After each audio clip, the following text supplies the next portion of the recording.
Hey, Champion Nation, I am excited to bring to you an amazing guest today that I have no doubt will bring value to your journey. Rich draws upon 20 plus years of experience as a Navy SEAL officer, where he completed more than 13 overseas deployments, 11 of which were to Iraq and Afghanistan. Through his career, he has achieved multiple leadership positions, to include the commanding officer of a Navy SEAL command. Since retirement in early 2017, Rich has worked as a speaker, facilitator, and consultant with the Chapman Company Leadership Institute and Simon Sinek, and recently has launched the book, The Attributes, which we're going to talk about today. Rich, welcome to the Champion Forum podcast. Thank you, Jeff. It's wonderful to be here. Thanks for having me. You bet. Did I get all that right? I think that was quite a resume, and probably a lot that we left out, if I had to guess. Well, yes, by choice, of course. But yes, that pretty much covers it. No doubt. Now, I know we're going to talk today, which is really why I wanted you on the show. I do a lot of work in the consulting world, similar to you, specifically in the leadership space, which is the demographic of this show primarily. And this book, and thank you, by the way, for sending it, The Attributes. This is, we think as leaders about how do we get our teams to peak performance and so forth. And I definitely want to drive into that. But I got to ask you, every time I talk to folks that are military, and especially, folks that do what you've been able to do, which is a very small percentage of the world's population, what led you to a life of military? What led you to a career, being in career military, and maybe even more so as a Navy SEAL? Because that's a very, very small crowd. Could you tell us a little bit about that backdrop? And did you look back ever on your childhood and say, well, that kind of made sense that I ended up being a commanding officer, as a Navy SEAL? How did that journey look getting up to that point? Yeah, well, to start with the end of that question, it didn't make sense at all to look back on it. But it all started with a passion for flying. My dad, growing up, my dad was a private pilot. He used to take my twin brother and my younger brother and older sister flying all the time. And my twin brother and I really just loved it, and just caught the itch, and realized we wanted to fly jets, military jets. Air Force and Navy were obviously the options, but we figured, boy, the Navy guys, they land on ships. That's got to be the hardest thing to do. So let's do that, right? It seemed pretty cool. And I tell you, from the time of 7 and 8 years old, that's what we peppered our walls with these pictures, knew all the specs, knew all the planes. And going to an air show and seeing one of these jets, like an F-14, was like it was better than seeing like a famous person. That was more important to us than seeing a famous person. But, Wow. it was really after the first Gulf War in 1990 and 91-ish. And I was, I think, a junior in high school, so maybe a senior, going to my senior year. And there was an article in Newsweek that came out, and it was called "Secret Warriors," and it had a picture of a camouflaged guy, face on the cover. And I remember going through this article, and it was about 8 or so pages talking about all the different Spec Ops teams, Air Force, CCT, and PJs, Marine Force Recon, Rangers, Green Berets, SEALs, and throughout the article it was peppered with about 20 or so pictures of these Spec Ops guys in different environments: snow, desert, jungle, underwater. But what I realized is, out of the 20 pictures or so, like the majority of them, like 15 or 18 of them, were all of SEALs in these different environments. So I was like, man, these SEALs go everywhere. They do everything. That's kind of cool. And so it stuck in my brain. I started researching them and reading, and ended up at Purdue University with an NROTC scholarship.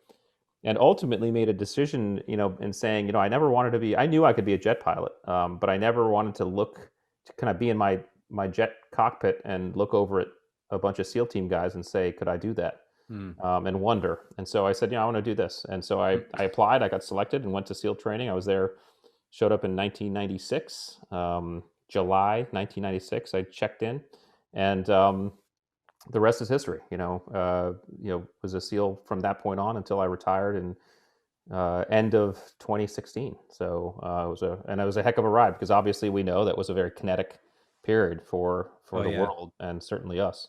Yeah, I mean, that was, you think of every year before that and every year since you retired.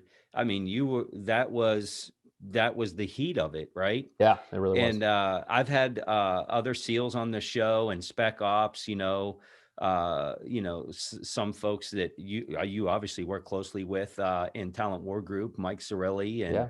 Mike Hertzberger. And, you hear these stories and, there's not really two that are the same.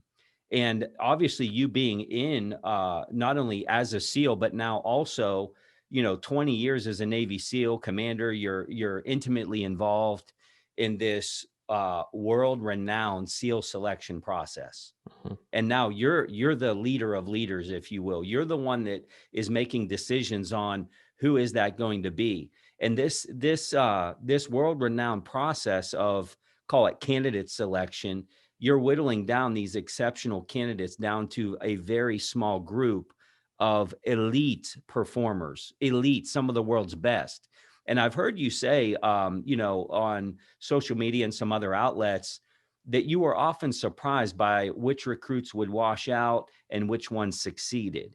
Someone could have all the right skills and fail, while Mhm. there's other recruits that you might have initially dismissed that would prove to be top performers. Can you talk to that a little bit? What was your observations that kind of drew you to? Was there consistencies of people that made it? Well, that's what we were trying to find, to be honest with you. The assessment selection process that I was running at the time was for one of our very specialized commands. So we would basically take experienced SEALs as applicants and put them through our own 9-month process, and still only get about a 50% attrition rate. And so obviously these experienced SEALs would come with glowing resumes, if you will. I mean, they were the top guys in their teams, volunteering or getting recommended for this. So they would come with all of the requisite skills. They could all shoot, they could all scuba dive, they could all skydive, and all that stuff.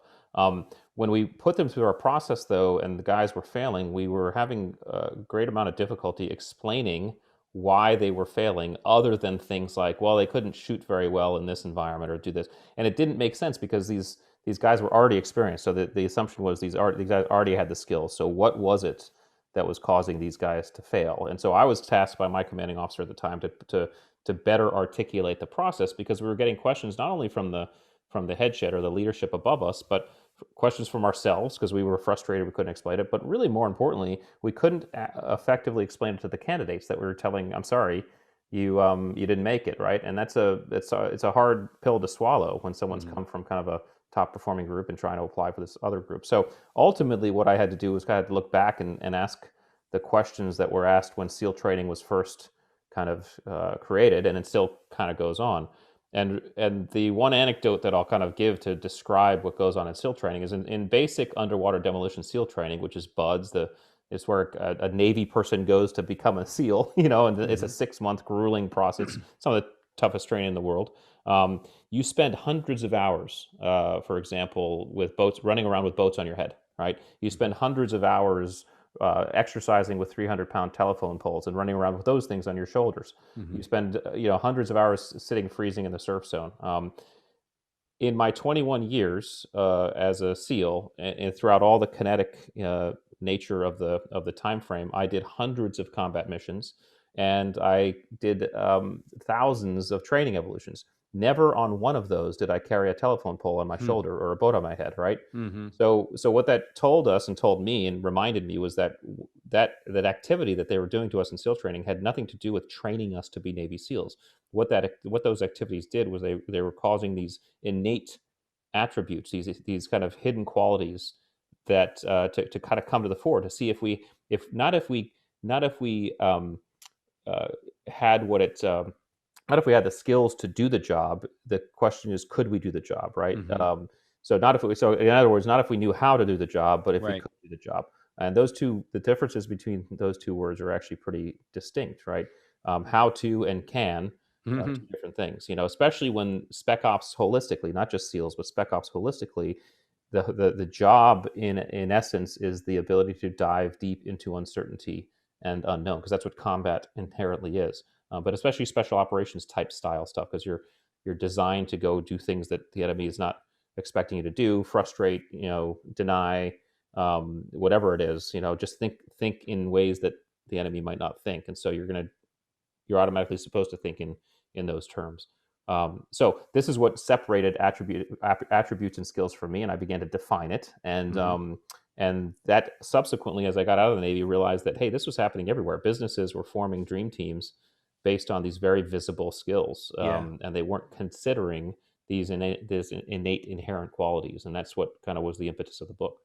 That's amazing. You often hear the question, "Are you good or are you lucky?" Right? Yeah, And when you think about this topic of attributes and skills, can you give some examples of that to the person that's hearing this for the first time, yeah. the leader that's aspiring to get there, or maybe it's a leader that they're doing everything they know to do, but they're failing hmm with their team or their hiring process or whatever that might be. Can you give an example of the difference between an attribute and a skill? Absolutely. So skills are not inherent to our nature, right? We learn them. None of us are born with the ability to throw a ball or ride a bike or drive a car. We learn those things. We can be trained. We can sit down in a classroom and be taught, right? These skills also direct behavior for known situations. Here's how and when to throw a ball. Here's how and when to drive a car or ride a bike. And then because they're kind of broken down to those kind of tangible things, steps, they're very easy to assess, measure, and test. You can see how well anybody does any one of those things. This is why most businesses and teams get seduced by skills in their selection processes, because it's easy to see a sales Mhm, guy's numbers. It's mhm. easy to see how well someone does graphic design. All right, the skills are very easy to see and measure. So people get seduced in saying, "Oh, I'm going to get the best person here, here, here," and just think of skills. The problem with skills is they don't necessarily tell us how we're going to operate in stress, challenge, and uncertainty. When things go off the rails, when things go south, when the plan doesn't go as planned, which is, Mhm. oh, by the way, always, Right. right? Yeah, This is right. this is where we lean on attributes. Look no Attributes further than 2020, right? Totally, yeah, and this is where we lean on attributes. Attributes are inherent. Okay, every one of us is born with levels of adaptability, of resilience, of courage, of self-efficacy, of discipline. Now, certainly they develop them. They develop over time and through environment and experience. However, you can see levels of this stuff in very, very small children. The other thing about attributes is they inform behavior rather than direct behavior. In other words, the levels of, for example, resilience and adaptability and perseverance in my son informed the way he showed up when he was learning how to ride a bike and Mhm, falling off of it 10 times. Okay, mhm, so it informs our behavior. And then because they're hidden in the background, they're very hard to assess, measure, and test. It's very hard for someone to sit down and you to assess how patient they are, or how humble they are, or how selfless they are. Okay, these are very hard to assess, measure, and test. The most visible and visceral environments inside of which you see attributes come to the fore are environments of challenge, uncertainty, and stress, when the environment doesn't make sense and when things are going haywire. This is why the laboratory I had with SEAL training was such a pure laboratory, because SEAL training, whether it's the basic stuff that's done in Coronado or it was the specialized stuff that I was running, is all about throwing guys into challenge, uncertainty, and stress to see if these attributes come to the fore. mm, So those are the real differences, and I think leaders need to understand that when we're building teams, if you want a team that is able to effectively last long term, and by definition, lasting long term means to be able to perform in both the highs and lows. You have to look at attributes instead of just skills. Skills are important, yes, mhm. but attributes in certain circumstances are much more important. Man, that is absolute gold, Rich. Because I'm thinking about this. I'm thinking about the 24 years I had in corporate America and interviews, and how many times I got it wrong, why I got it wrong, then teaching other leaders how they get it wrong. I always say if you're 100% sure about a hiring selection, you're going to be about 60% right. Yeah, And so many times in an interview, somebody will come with high skill. They're yeah, a professional interviewer. They're polished. They dress well. They articulate well. They have great grammar. They follow up well. They do all these things well, and on paper it all looks good. And then 90 days in, they're garbage. yeah, yeah. Adversely, you hear these underdog stories of the person that you had that gut feeling about, hmm and or you heard a story about them and it kind of blew you away and you're like, this doesn't make sense on paper, but let's give it a shot. Matter of fact, I would tell you that's my story. It's like there's no good reason why I had any level of success in my life, but I think that is the difference. Now I have some skills I've developed those over time, but I think it is more on the attribute side. Yeah. which is tough to define. But I mean, look, that's really the heart behind the book, the attributes. But let me ask you this question. You're thinking about these, you're transitioning, or maybe you started writing the book years ago. I don't know, but what is the heart behind the book, the attributes? What prompted the writing of it, and what could the reader expect to get out of this book? I mean, I know Yeah. I read it, but I want to hear it from the author's No, words. no, it's great. And no, I didn't start writing the book. I thought about I began thinking about writing the book well after I had retired from the military, and it's because of these conversations I was having with businesses and teams, and realizing that hiring and assessment practices were still kind of focusing on the easy stuff, which were the skills, and a lot of times it was not working. As I wrote the book, was interesting. First of all, the writing process I found incredibly enjoyable because it allowed me to dive into these topics in much more depth than I ever had thought of it when I was doing it in the Navy, and so I love that process. What's also ironic, I guess happily so for me and for the book, is that I turned this thing in. I turned the version, the first draft of it to my editor right around the end of February of 2020, right as we all went to quarantine. And so as we kind of edited it and kind of got it to where we wanted it to be, I was realizing, man, this is so applicable to what we're all going through. Because what's interesting about 2020 is that it was actually for 2020 for most of us was like our own version of SEAL training. Okay, there's two big differences though. One big difference is none of us volunteered to be there. And the other big difference is none of us could quit. None of us had the option to quit, right? So we were all thrown into challenge, stress, and uncertainty, and we all actually had these attributes on full display. So whether it was conscious or unconscious, we all learned quite a bit about ourselves and our attributes. And so my goal, my hope for the book, so I wanted to write a book that was not another SEAL book. And again, I think I have most of my friends, are the authors of these SEAL books, and they're great. But I don't want to. There's no reason for me to re-say what they're saying because they say it very well. So I wanted to write a book that was really for the reader. And as a reader, the hope is that when we're in this time frame in society really where unity is really of utmost importance, and we have to remember we're all human first. It's really important we remember that. However, we also we're all different in certain ways. We're all automobiles, right? But some of us are Jeeps, some of us are Ferraris, some of us are SUVs, and there's no judgment in that, right? The Jeep can do things the Ferrari can't do, and the Ferrari can do things the Jeep can't do. That's good. The key is how can I raise my hood and figure out what I am? What's my unique engine? Because some of us don't know that. So some of us are Jeeps trying to run on a Ferrari track, and some of us are Ferraris trying to run on a Jeep track. All right. So the first key, in my opinion, of self-improvement is to figure out what engine you are first. What kind of car are you first? Because if you try to slap big tires on a Ferrari, it's not going to work very well, right? So there's a lot of cool hacks and tips and techniques on performing at your peak and high performance and all that stuff. But if you don't know what your own engine looks like first, then you might throw on the wrong nitrous oxide booster on the wrong engine, right? Right. And it's not your engine's going to blow, right? Yeah. So my hope is someone reads the book and they start figuring out their own engine and figure out where they stand. All of us have all of these attributes. The difference in each one of us is the levels to which we have each. So, for example, I may be a level 6 or so on adaptability from if we go 1 to 10, right? 10 being highest, and you might be a level 8, or you might be lower. You might be a level 4. Who knows? There's no judgment in where we stand. It'd be like judging our hair color. It's ridiculous. We are who we are. But knowing that allows us to actually start super performing.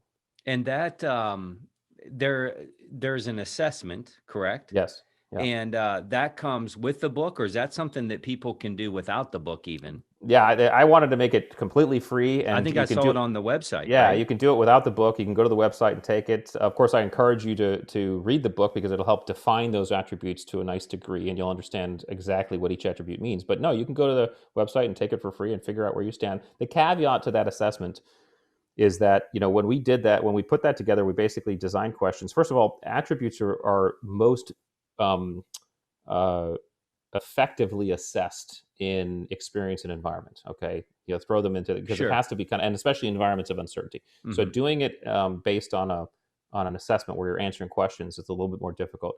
We designed some questions that would allow people to kind of be subjective about how they answered.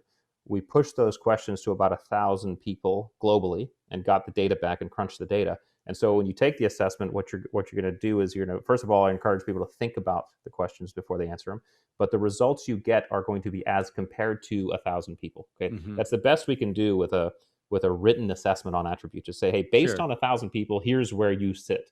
It's going to take some self awareness, some introspection to say, okay, does that actually resonate with me? Can I look back at some experiences of uncertainty and challenge and stress and say, actually, yes, I am low on adaptability, because adaptability is always hard for me.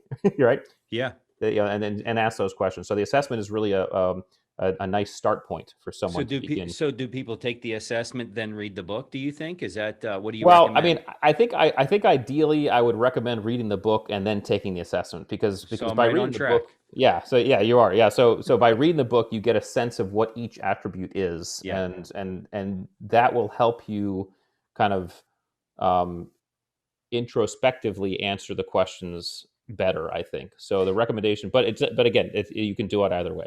Yeah, and here's what I love about the book.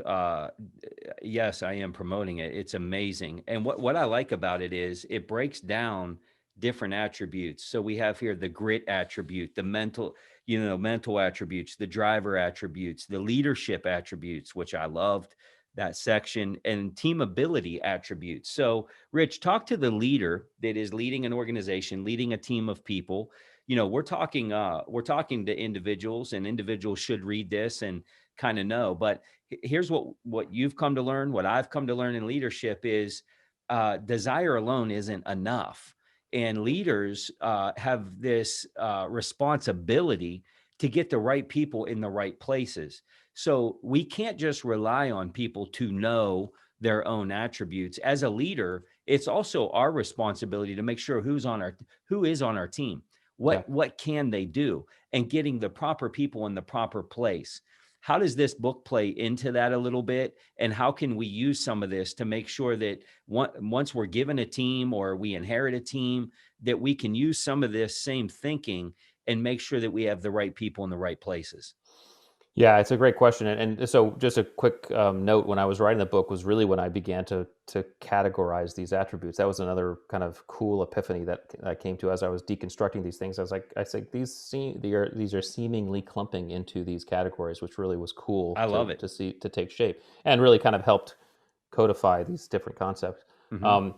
So the leadership is again, I'm fascinated with it. I think the biggest lesson that I realized and learned based on my 21 years as an officer, because as an officer in the military, you're pretty much always going to be in charge of something, is the difference between being in charge and being a leader. Okay, often they're conflated, but they're not the same thing. Okay, anyone can be in charge. In fact, most people in leadership positions are in charge.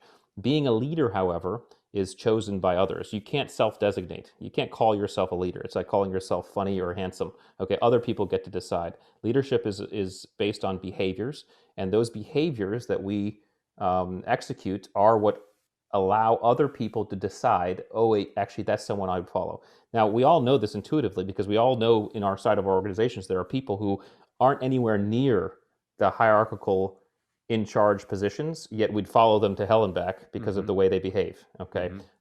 So first things leaders have to understand, if there are people in charge have to understand, is that if they want to be called or thought of as a leader, it starts with behavior. These attributes I describe in the leadership section are actually based on experience and kind of and research, the core attributes that lead to the behavior that typically allows people to say, yes, that person is a leader. Now, I do agree with you. Whether you're in charge or a leader, one of your jobs is to create teams, is to create the best teams. Okay. But I would also say that we've seen people who are in charge who don't behave like leaders, who don't have some of these attributes, and they have no interest in creating the best teams. In fact, they sometimes subvert some of the top players because they want to continue to make themselves look good and valued. And I used to say to my self-preservation. I used to say to my junior officers, I said, listen, we have to accept what I call the irony of leadership. And the irony of leadership is, if you do your job correctly, you work yourself out of a job, because you create an environment where they don't need you anymore. They are operating, and again, the military becomes a little bit more visceral because you are literally in situations and environments where you may get killed. So that so they may literally not have you anymore. All right, so they have to Literally. be able to do that. But that's our responsibility as people in charge, and as people in charge of other people, it's also our responsibility to behave in a way that allows those people to decide and choose us as their leader. Man, that's solid gold right there. That section, on the leadership attributes, chapter 18, it's titled "If It Doesn't Hurt, You Are Doing It Wrong." Man, when I seen that, hey, dirty little secret, Rich. When I went through the index, this is a true story. When I went through, looking over it before I dove in and started reading, and I'm looking like, hey, what's this thing going to be about? And I'm looking at it. If it doesn't hurt, you're doing it wrong. It was the first thing I read. I couldn't help. Yeah. I went straight there and I read this. You speak a lot in that chapter about the value of selflessness in leadership. And this gets to your point that you just made, which is, people decide if you're the leader or not. Can you talk a little bit about that chapter? Because it really rung in my ears. Why is it important, this selflessness that you talk about in chapter 18? Why is it important? And how can leaders make sure they get this right? Yeah, and I wanted to make the distinction because selflessness is different than just generosity or altruism. Selflessness involves a risk or a cost to the individual that is being selfless. Mhm. And that's important because people that resonates with people. People understand that, especially when we have people in our span of care, and we're in charge. People know if you're just calling it in, or they know if actually this person is actually risking for me, and Mhm. this can come in so many different forms. One of the most simple forms, and a buddy of mine likes to say this quite a bit, is that time is the currency of leadership. All right, why? Because everybody has the same amount. All right, no one has more time than the other person, any other person. Right, so Right. when you give your time to another human being, especially someone who is in your span of care, it immediately shows them that you care about them. It immediately endears them to you and you to them. And it's a way of being selfless. It's a way of, again, as someone who's a very, very busy executive who takes some time out of their day to sit down and talk to someone in their span of care, that's a cost. That's a cost to them, And in some cases, it can be actually a distinguishable and valued or marked cost, financially, because For they're not sure. paying attention to something else. But it still is, and that starts to speak to selfless behavior. But I often challenge people who I'm either teaching or consulting. I challenge them to think about someone in their lives that they consider a great leader. Okay, and just try to put that person there. It could be personal, it could be professional, it could be in their past, whatever. Think about that person, and just think about those things that person did that caused them to consider that person a leader. And every time, and a lot of times, if I do this in a classroom, we make lists. You would just, hey, call out these words. We make lists, and these lists come back the same every time. It's always the same things. It's always the Yeah. same behaviors. And these 5 things, to include selflessness, are those behaviors. We've done this throughout the U.S. We've done this around the world. We've done this with baby boomers. We've done this with Gen Xers. Doesn't matter who you are. Human beings know what it looks like, and they know what the behaviors look like. And selflessness is one of those behaviors. And you give great examples in there of, because I think sometimes when we think selfless, we think extreme. Right. And you tell this story. I didn't even know this story. You tell the story about I want to say it was the Chiefs, Kansas City, or was it the Yeah. Chiefs running Yeah. back Delaney. that Yeah. sees some kids in a lake, they're drowning. He goes in to save these kids. One survives, one doesn't, but he actually perishes Yeah. trying to save these kids. And what struck me about that story that you told in the book was that he didn't know how to swim, Right. and he Right. went in. He went in the water knowing this is not going to probably turn out well for me. Right. But then you give another extreme opposite example, which was give somebody credit for work that you did. Hmm. And I thought, man, that's a shift in the pendulum. But I love how you draw the point there, because sometimes we feel like in leadership, I believe that we got to move, we got to pick up first downs every Yeah. pass, Right. when maybe what we need is a good 3-yard run. Yeah. And it's the little things that I think happen over time as a leadership, bringing out your attributes that really build the trust, build your leadership brand, so on and so forth. Like giving somebody credit for something Yeah. that maybe nobody else would do. Is that fair to say? It's totally fair to say, and I think we as people in charge, we have to start recognizing these little acts. Sometimes the act can be just giving someone the rope to go take a risk and making sure you have their back. It's funny. I was just talking about this. So Hank in the book, who you read about, he and I see each other all the time, and when we were in charge of our troop, I remember one time we were overseas and we were doing operations every night, and he and I both believed that our job was to make sure that we worked ourselves out of a job, that we were sure that our guys could operate and handle and do whatever they want. And I remember us looking at each other and said, you know what, if we really believe this, okay, we will send these guys out on an operation without us there. All right, we'll stay back at the headquarters at the Joint Operations Center and watch it, and then we'll let them go do it. And so we said, okay, let's do it. And so I remember us sending the troop out, and we stayed back. Okay, so we assigned one of the team leaders, as my position is the kind of the ground force commander. Another team leader was like the troop chief person, and they went out and they did this operation. And it actually turned out, we thought it was going to be like a kind of an easy one, but it turned out to be a pretty kinetic one. Hmm. And I remember us saying, to ourselves, I remember us looking at each other and saying, if this goes sideways, if this goes like to hell, we're probably gone. Like we'll be fired. We sent home. We will have hell to pay. Yeah. But we recognize that's the responsibility. That's, and we understood that there was a selflessness in our ability, and the guys really appreciated it. They really did, because they came back and it did a couple things. First of all, it empowered them to say, okay, actually, yeah, we can do this. Mm-hmm. The other thing, which was kind of funny, is that it also made them appreciate what we do. Yeah, right. Or the guy who took over the GFC, the ground force commander position, because I always had to wear a headset with dual comm, so I had like aircraft talking to me. I had different people talking to me in different nets. Piece of cake. And so it was a real brain exercise. And I remember him, because he came back, he threw the headset. He's like, I'm never doing that again, right? And of course, interesting enough, we said we're never doing it again either, because we missed a great op, right? So that's the last time you guys get that chance. But it was one of those times, and that we recognized, hey, it's a good idea for us to actually walk the talk on this, and I think it was good, and we still talk about that. And I think any leader can do this type of stuff in small steps, because anytime you're allowing someone a little bit more rope, and you're risking, and as long as you have their back, okay, this is why accountability is important, and and empathy is important as a leader. Mm-hmm. As long as you have their back, you say, hey, go risk. I got your back. And there were commanding officers who did that for me in my career, and I'm enormously grateful. So it's one of those things we have to really consider. Man, I love it. I love it. And, that gets to the just because you can doesn't mean that you should. Right. And empowerment, this empowerment. And I love that. I love that entire chapter. I don't know what you're hearing is people's favorite chapter, but I absolutely love that. Not because it's like I need work there or whatever, but I think it's one of those opportunities for leaders that the book kind of holds the mirror up and says, man, check the linkage here. Mm-hmm. Check this piece.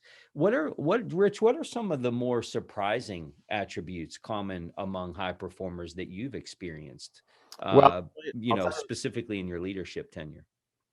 Yeah, I would say the one that I get asked about the most are the drive ones, and narcissism being probably the most surprising, because it's so counterintuitive. But I really had to begin to deconstruct what it is. What are the drivers of human performance? And when we talk about drive, it's different than grit. Grit I would classify as kind of gutting it out, short term kind of perseverance, and getting through it, right? Kind of short steps, whatever. It's kind of the short thing. Drive is like, hey, long-term outcomes. Like, hey, I want to be a Navy SEAL. I'm a teenager. I want to be a Navy SEAL, or I want to write a book, or I want to be a singer. I want to be a great surgeon. It's kind of the long-term drivers. And there are 5 in there, but narcissism was one of those ones I had to consider, because when I thought about why I became a Navy SEAL, and what and all that my friends would agree, it's like, of course we were patriots, of course we wanted to serve our country, but ultimately we also wanted to do it because we wanted to try to be badasses. We wanted to try to do something that very few people do, right? Right. And so that's a little bit of narcissism right there. And narcissism by definition is the is the desire to stand out, be recognized, be adored. And of course, there's narcissism or narcissistic personality disorder, which is a bad thing. Okay, and the DSM-5 outlines what that looks like. Mm-hmm. But all of us, every human being, wants to, at some point in their life, stand out, feel special, feel adored, be paid attention to. We all do, right? This is biological, by the way, because when we're infants and our parents are paying attention to us, or we're getting paid attention to by anybody, we're getting bursts of three very powerful chemicals. The first is dopamine, neurotransmitter that says, this is great, keep doing it, right? The second is serotonin, another powerful neurotransmitter that says it's kind of this feeling of safety and like bonding and you got this. I got you, you got me. Mm-hmm. And then oxytocin, which is a hormone. It kind of rolls in between a little bit, but hormone is the bonding. It's the love chemical. So it's a bonding thing, right? You're bonding with another human being. You get all three of those all at once when you're getting paid attention to and adored as an infant. Same thing happens when we're adults. The actor who just won the Oscar getting a standing ovation is getting flooded with that stuff constantly, right? And the people who are actually doing it, who are actually flooding him or her with that stuff, are getting hits of serotonin as well. So it's a very biological need. And I think if we understand, I'm all about understanding the humanness of all of us. And if we all understand that all of us have a little bit of narcissism in us, we can actually use it as an incredible driver as long as it's managed. Okay. And the management comes with surrounding oneself with trusted, loving individuals who will be what I call grounding wires, who will keep us in check. Okay. Because narcissism is impossible to see in ourselves, nearly, right? It's like a vampire Right. staring in the mirror. Right. And so to actually see it, you need to have these trusted relationships so people will actually keep you in check. Man, this is so good. The whole book is good, but primarily leaders are listening in to the Champion Forum podcast. This section on leadership attributes, man, that could have been a book all in of itself. Yeah. Seriously, Well, thank so you. good. Thinking through that section, Rich, specifically the leadership attributes. We're talking about empathy. Obviously, we already talked about selflessness, authenticity. How the leader that's listening right now, how do they work on developing these attributes that you discuss in the book? Yes, attributes can be developed. They just can't be developed the same way as a skill. Okay, skills can be trained and taught, right? So in other words, I can't sit down and give you a class on how to be more empathetic or how to be more authentic. It just doesn't work that way. So to develop an attribute, one has to A, self-motivate, B, self-direct, and then C, be willing to step into environments and situations of discomfort that challenge that attribute. So, for example, if one wants to be more accountable or develop their accountability, they're going to have to find environments to step into that test their accountability. And that's going to be hard because if they're not necessarily accountable, it's going to be hard for them to combat that natural tendency. Okay, I like to use patience as an example. If you are someone who's impatient and want to develop your patience, I can't teach you a class on how to be more patient. You must Right. go find situations that test your patience and develop it that way. So any leader can develop any of the attributes that they want to, and really the guide and the test will be, especially in the leadership and team ability attributes, will be those that are in their span of care, because they're the ones who are going to judge. So the assessment tool that I have online is for the grit attributes, the mental acuity attributes, and the drive attributes. And the reason why it's just those three right now is because those are the three categories that one can self-assess, right? So in other words, I can think about how courageous I am or how adaptable I am. I could certainly get opinions from others, but ultimately it's my choice. When it comes to the leadership ones and the team ability ones, well, we don't get to designate ourselves as leaders. We don't get to designate ourselves as great teammates. Other people do that, right? Yeah. So it's going to take others. So we're right now we're designing assessment tools, but they'll be 360 tools. So they'll be for leadership and team ability. So in other words, a leader will be able to go and they will be able to get something sent out to their people, and other people will say, yes, this person is here on empathy or here on accountability, because that's the only way we can effectively assess. Humility is a great one and one of the team ability ones. As soon as we start to say we're humble, Yeah, we've you're lost our not. humility, right? So Yeah, I think it was Margaret Thatcher that once said, if you have to tell somebody you're a lady, you're probably not. that's right. Yeah. So can't self-assess it, right? It's a designator. Right. So those assessment tools are coming as we develop them, and those will be 360s because they have to be. So as you develop these attributes, that the proof is in how other people are reacting, not necessarily how you're feeling about it. How important is mentoring in drawing out these attributes? Is that a tool that you have seen to be effective? I think it is because mentoring speaks to selflessness, and mentoring speaks to humility, Hmm. and mentoring speaks to authenticity because you're giving something to someone else in a Yeah, way that helps them as long as you're doing it for the right reasons, right? sure. But if you're doing it with the right reasons and you're in a relationship with someone where you're helping them and learning as you go as well. I always say, some of the best ways to mastery, some of the best pathways to mastery, even though we know mastery is ultimately a journey, are to coach another, right? To help another person. And the example I give is I sometimes, in fact, I will, when I was, we had to, when we had cadre who wanted to be part of our instructors group, when I was running this process, we'd interview prospective cadre members, who wanted to be instructors. And so we'd have a panel of myself and a couple other guys, and they'd ask Mhm. questions to this guy. I'd always get the last question, and I'd always ask the same one, and I'd say, "How would you teach someone to ride a bike?" Because Wow. if you think about that question, that's actually more difficult to answer than we think, right? Because riding a bike is something we have mastered to the extent that we don't think about it anymore, right? And so if you are able to take something that you're so good at that you don't think about it anymore, and then deconstruct it into elements so that you may teach another, you've just increased your own mastery level, right? So this is so mentoring and teaching can actually have effects on both. You're helping the person learn, and you're helping yourself achieve at the next level of mastery, I would say. So that's how important I think it is. It is so good, and that really drives into methodology. I just did a post on this. I think the difference between having success and being able to reproduce it. Ah, yeah. And like riding a bike, like, yeah, I Hmm. know how to ride a bike. Well, can you teach somebody else? Can you explain how to do it? And I have found, with these attributes, because some of them really hold leaders back. They don't have them, and it's not an effort thing, it's not a desire thing. But I have found in leadership that often these attributes are much better caught than taught, meaning, to your point, like, you can't teach a class on it, but I Right. think you can get around it and begin to emulate it and see it lived out in others, and getting around, leaders that have been where you want to go. Yes. And I think that is a two-way street, and extremely valuable. Rich, this is really, really good stuff. The attributes, 25 hidden drivers of optimal performance. Tell us about, where can we get the book? How can we learn a little bit more about you, what you're doing? You're doing a lot of different works. You're a consultant, an author. How can people learn more about your work? Definitely. Well, definitely go to theattributes.com is the website, and there you'll find stuff about me. You can buy the book there. You can take the assessment there. Hmm. I've Hmm. just added, in fact, we're just adding here, I think today or tomorrow, some workbooks that people can grab to help them develop each attribute. So I realized that one of the common questions I kept on getting was, "Hey, how do I develop this attribute?" Right? So I Hmm. said, "Well, Right.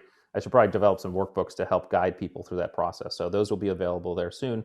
Also on Instagram and LinkedIn. So definitely would appreciate getting follows on there, and linking up on LinkedIn. And yeah, and if you sign up on the website for the newsletter, we'll push something out to you every two, probably every 3 weeks. We don't want to spam people, but Sure. try to give people some good stuff every 3 weeks or so. Yeah, and we will have all that in the show notes.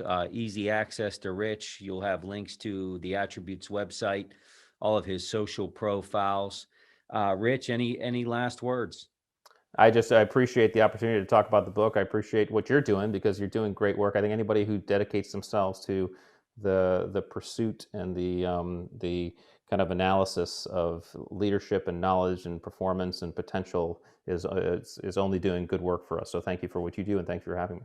You bet. You bet. Rich, again, thanks for investing time to be with us.